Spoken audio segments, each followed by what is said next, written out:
Hey, it's Friday. Welcome into your go-to show for sports here on the Shore. Delmarva Sports Insider. I'm Anthony Joseph. And I'm Chris Brunk. Thank you for joining us. We have a ton to get into tonight, Anthony. We always do. It's always jam-packed. Let's go over what we have in store for you tonight on DSI. Tonight, the SU baseball team has been on a roll this year. One reason they have played so many home games. Two SU players will talk about the home field advantage. Plus, we're sitting down with Parkside girls basketball coach Warren White, who guided his team all the way to the semifinals this year.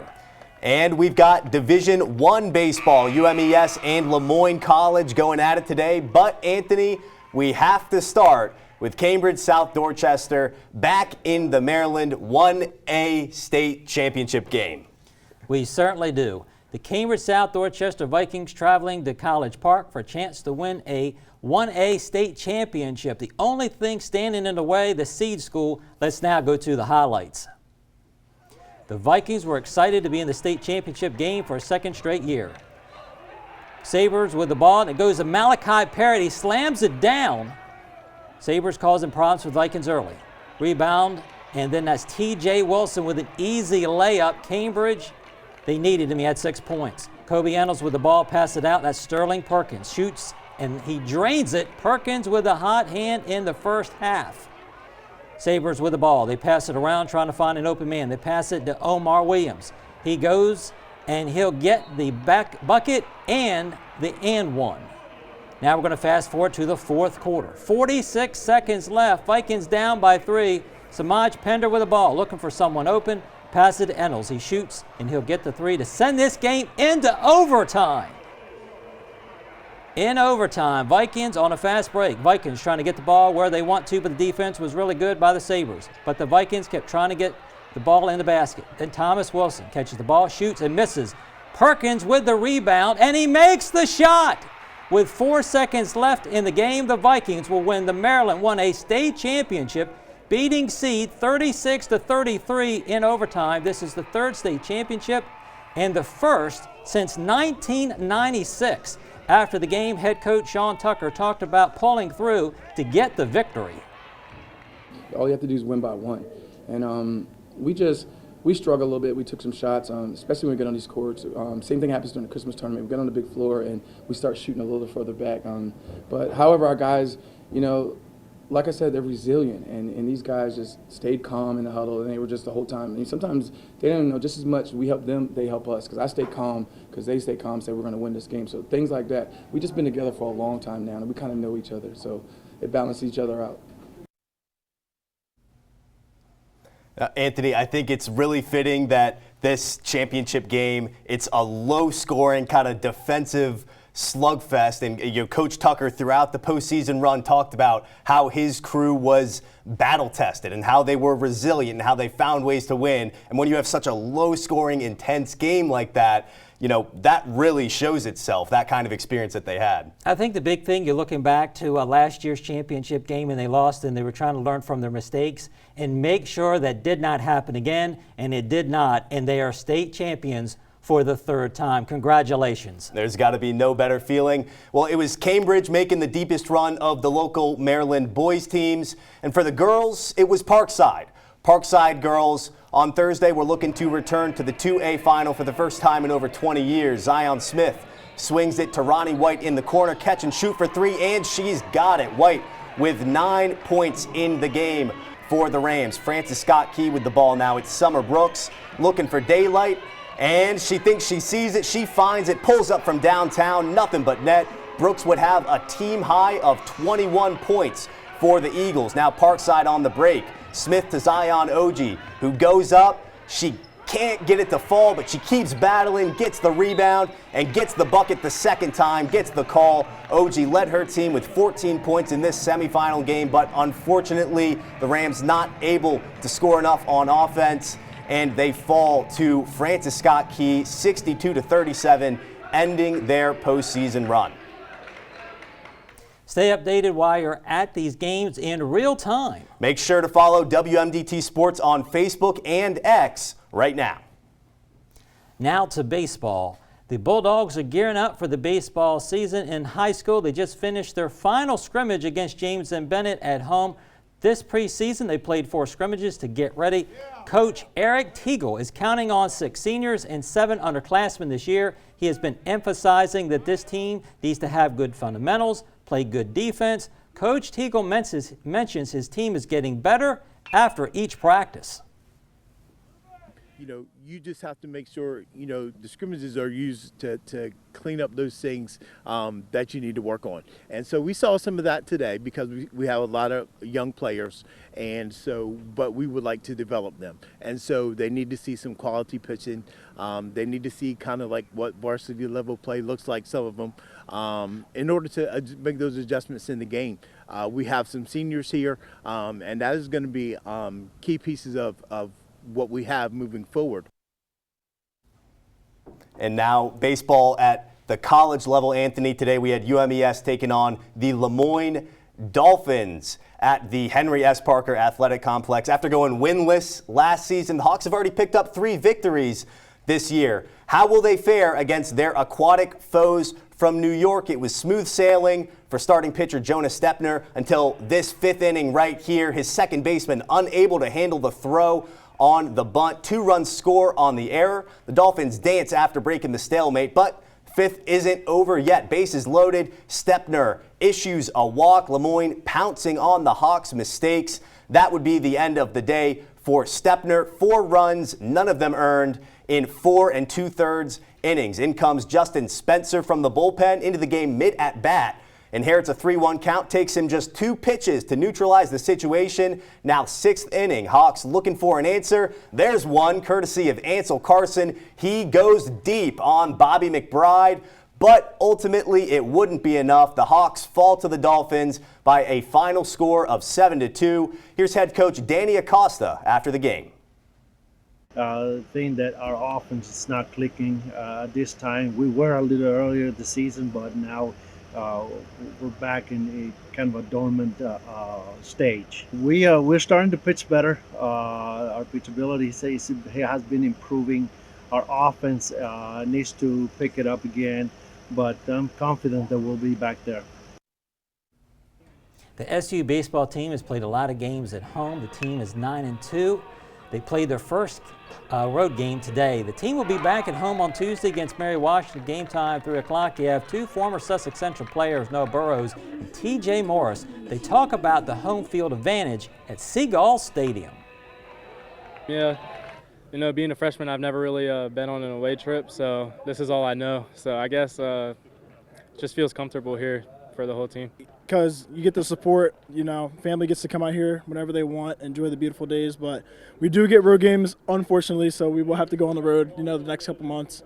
But home games are definitely what we live for.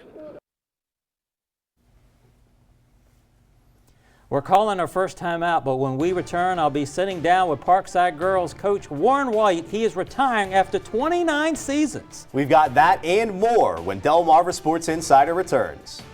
My name is Troy Brohan. I'm the head baseball coach at Salisbury University, and you are watching Delmarva Sports Insider. Welcome back to Delmarva Sports Insider. My special guest is Parkside Girls basketball coach Warren White.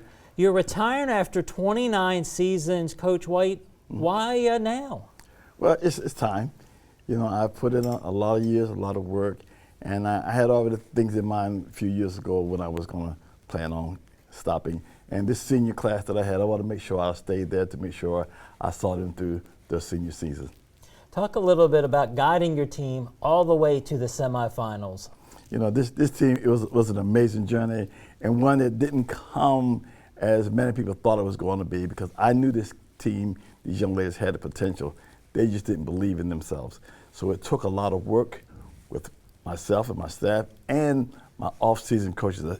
We have a saying that it takes a village to raise children, but the same thing in coaching. You got to have the right village, the right connection, the right people, all working together to keep these kids in the right frame of mind. And it took a while for them to grasp it, but toward the end of the season, we started seeing it coming to them, and they had a breakout the last month of the season, which almost carried them to the championship, but they did what we needed to do. They are champions. What was the message that connected to the kids late in the season? Well, I think one of the messages that really got to them was when they lost their home game last winter, Stephen Decatur. I was not there because I was on funeral leave at that point in time. And I think those kids finally realized, you know, coaches tell us what we can do. We should have won this game and didn't. We're going to buckle down and see if we can't make a deep run into this playoffs, and they sure did.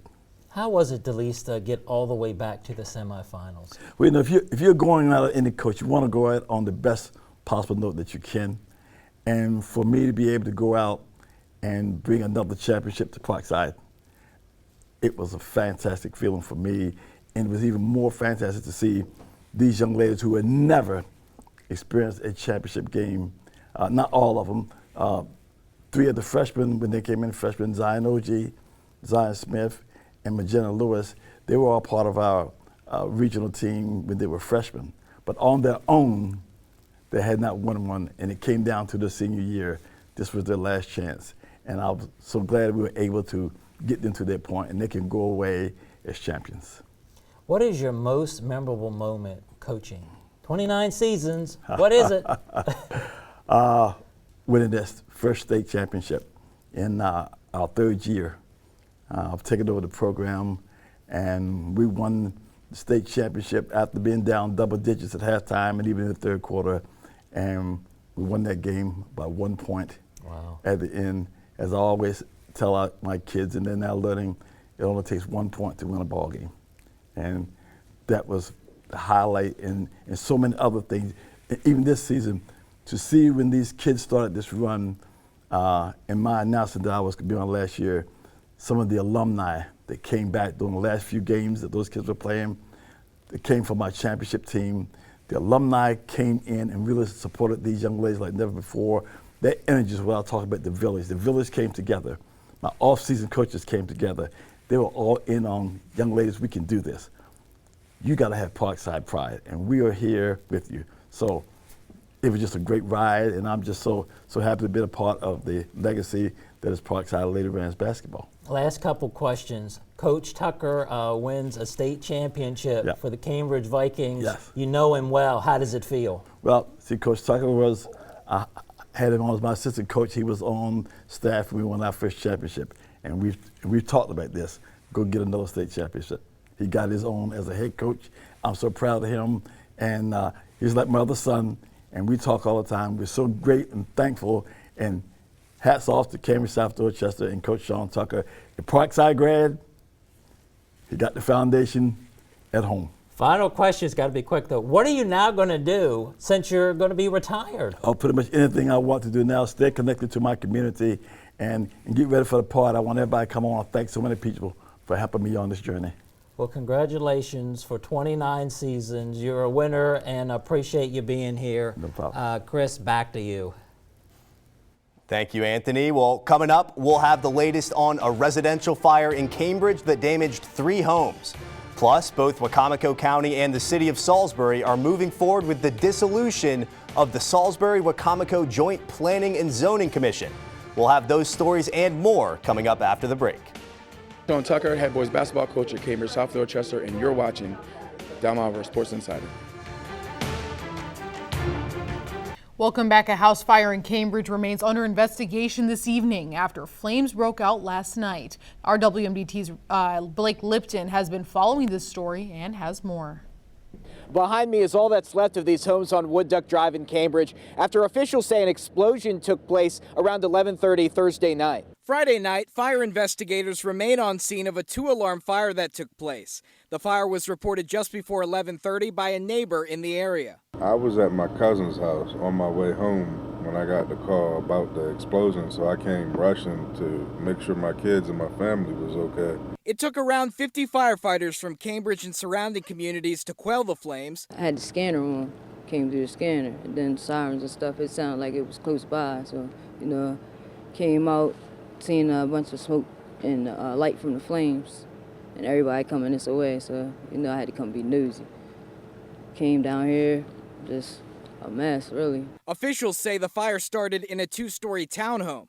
The home where it started is a total loss, and both neighboring homes sustained significant fire damage. We're not looking at arson in this fire. We've had investigators there since shortly after midnight, and we're looking at the possibility of a gas explosion in the middle of the row townhome. Officials say smoke alarms and a residential sprinkler system were activated. The total cost of the damages is estimated at $750,000. There was no injuries as a result of the fire.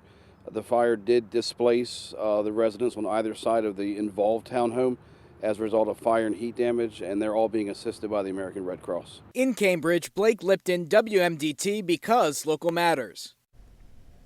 And of course, this is an ongoing investigation, so we'll keep you guys posted as more information becomes available. Well, moving on, both Wicomico County and the city of Salisbury are moving forward with the dissolution of the Salisbury-Wicomico Joint Planning and Zoning Commission. This will not get rid of the planning and zoning commissions for the city and the county, but instead would establish both as their own separate entities. Currently, the city and the county have their own planning and zoning departments, and County Executive Julie Giordano says this is the last step in separating the two commissions. Giordano also says both she and the city mayor are in agreement about the separation. There are a lot of city things going on, things from density and parking and things like that. And they really need to have a good city focused group really looking at the, for the issues for Salisbury. And then on the other end, there are many times where a planning and zoning meeting will happen and there won't be one thing for the county. So, county resources are being utilized really for no reason. And Giordano says the separation between the two commissions will likely go into effect in August or September. Well, now we're going to pass things over to my friend, meteorologist Eric Elf, who's going to give us a look into our forecast.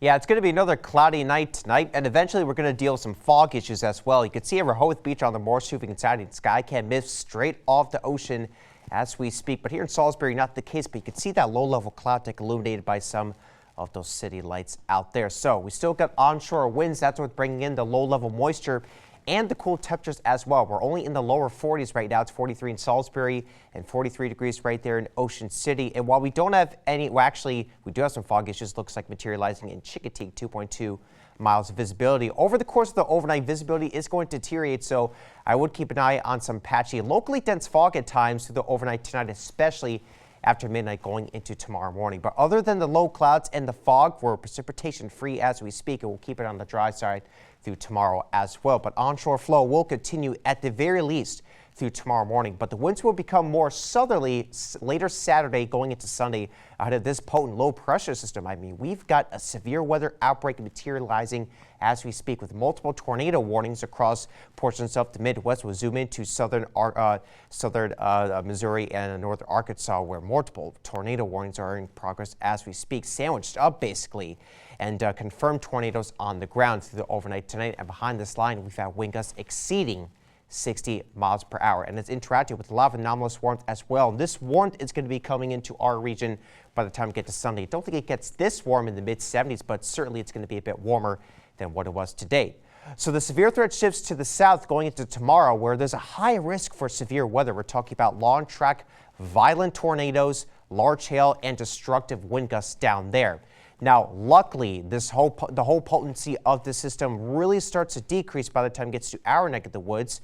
But by the time it gets to us, we could still expect maybe an isolated damaging wind gust with any of the heavier downpours or stronger storms. But the instability is going to be greatest the further west you go. Down here, there could be some scattered damaging wind gusts. Maybe an isolated tornado can't be ruled out. So a low end threat for a stronger storm or two by the time we get to Sunday evening. But I do think overall it's not going to be that much we can't handle. Just some gusty winds and some heavy downpours in the evening going into the overnight. So here's tomorrow morning's 9 a.m. A lot of clouds, overcast skies, some areas of patchy fog, maybe a few breaks in the clouds. I do think this is underdoing the temperatures. I think the interior could see lower 60s for those daytime high temperatures. Going into Sunday, we could see a few breaks in the clouds for the morning hours into the day as well, with mostly cloudy skies. Those southerly winds, 20 to 25 miles per hour sustained, will help to pump up those temperatures, I think, well into the 60s, maybe a 70-degree reading if we get enough sunshine. And then downpours and some thunderstorms through the morning hours into Monday, into the overnight on Sunday. So those wind gusts are going to be blowing out there on Sunday. We could be seeing wind gusts 35 to 45 miles per hour. And again, a few high gusts are possible at any stronger storms on Sunday. We'll keep watch of that. Tonight will be in the 40s through the overnight with cloudy skies and areas of fog and drizzle. Tomorrow, AM fog and clouds will give way to at least some sunshine, I think, by the afternoon hours, but still going to be a mostly cloudy day. So got the rain for later on Sunday, dry for Tuesday into Wednesday, maybe another chance for storms by Thursday. Back to you. Stick around. The Lady Wildcats receive a special gift for winning another state championship. You're watching DSI. Chase Shepard, pitcher for Parkside Rams, and you're watching Delmarva Sports Insider. Welcome back to Delmarva Sports Insider. The former Sussex Central player Madge Layfield has picked up a third win as a freshman for Central Arkansas. In 25 innings, she's only given up 9 earned runs. Her best start was when she went the distance and only surrendered 1 run in 7 innings against Illinois State. She pitched her first complete game in college, and Layfield is throwing more curveballs in college than in high school because she was relying on that fastball, and she's doing really well. And another student athlete that's been performing at a high level, James M. Bennett wrestler Gage Donalds. Gage participated in the Maryland State Wrestling Championships. He picked up a big win during the competition. Gage, certainly my favorite Donald brother. I've never known a better one. Really happy for Gage. Congratulations. Also, the Delmarva Field Hockey won another field hockey championship in the fall. They were invited to Legislative Hall by Representative Tim Dukes to receive a special gift. It was field hockey rings, and the girls were so excited. Head coach Jody Holloman and her players, including her daughter, Jordan Holloman. Delmarva finished this past season 18-1 after defeating Wilmington Friends 4-3 to win their 9th state championship. That's it, Anthony. 9 state championships is a number that's just kind of hard to wrap your head around. And I mean, of course, the Holloman name is, going to be legendary for field hockey fans on the shore for as long as there are field hockey fans on the shore because of that.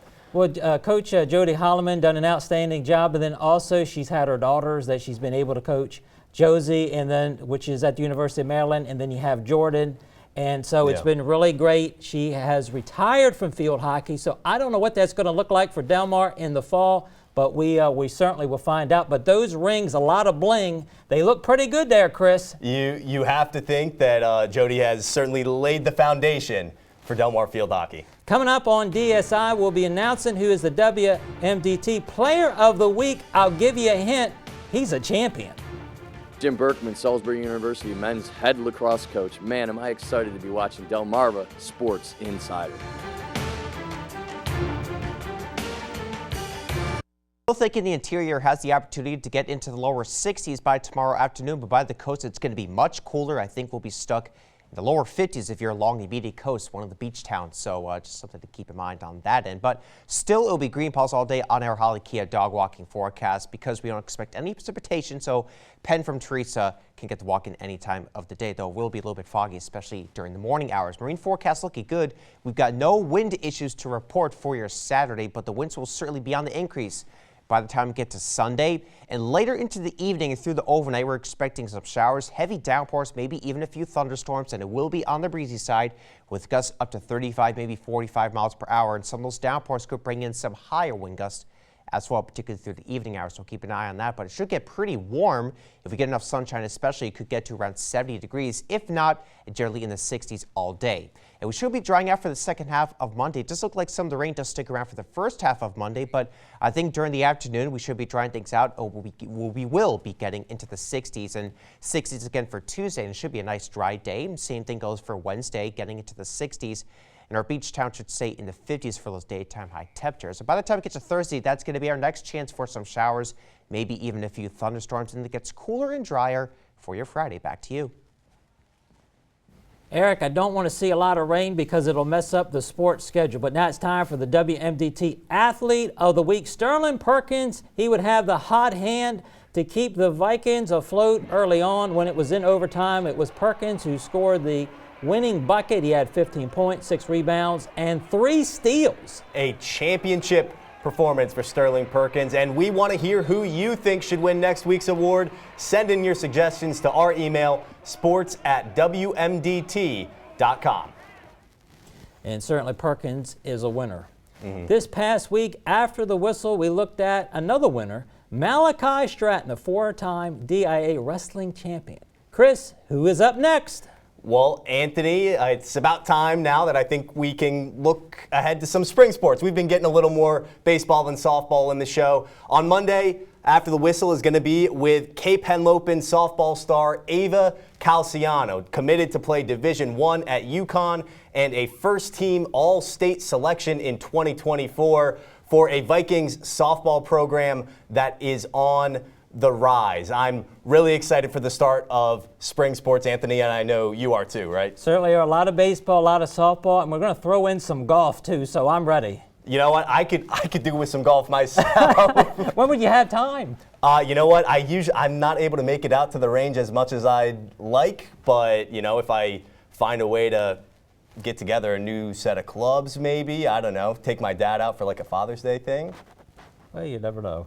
You got to find a good excuse to get there. Well, you have to find one. That's going to do it for tonight. As always, thank you so much for watching. And be sure to follow us this weekend all over social media. Have a great night.